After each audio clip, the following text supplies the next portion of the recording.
October 6 na ang presiso ng Golden State Warriors at kanilang makakalaban ang LA Clippers sa Hawaii. Kaso mayroong absent sa kanila itong si Andrew Wiggins na mayroon pang dinaramdam. Pagkatapos ng kanilang biyahe patungong Hawaii ay hindi magandang pakiramdam ni Andrew Wiggins. Under the weather yung tawag nila dyan. Kumbaga parang nanibago siya at hindi kaagad naka-adjust ang kanyang pangatawan. Dahil dyan naka-absent siya sa mga major workout at practice ng Golden State Warriors at yung mga light workout lang ang kanyang ginagawa.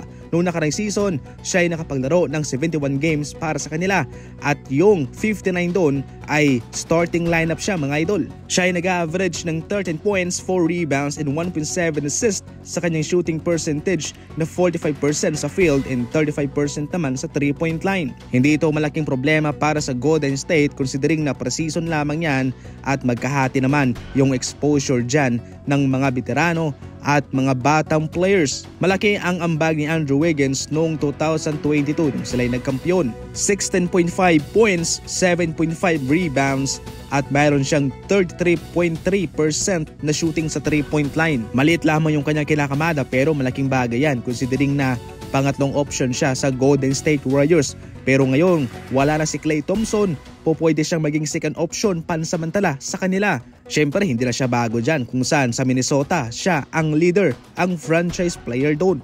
Huwag na daw masurpresa kung sakaling makita itong si Rajon Rondo sa mga practice ng Milwaukee Bucks.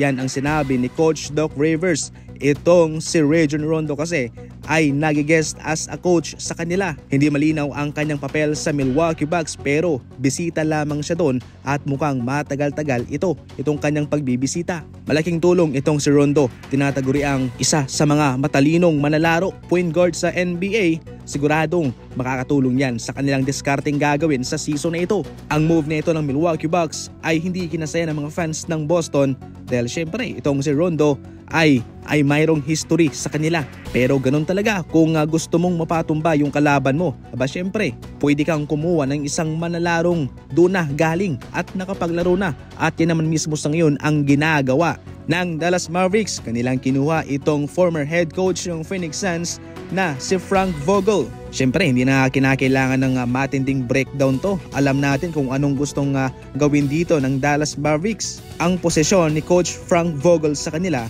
ay coaching consultant.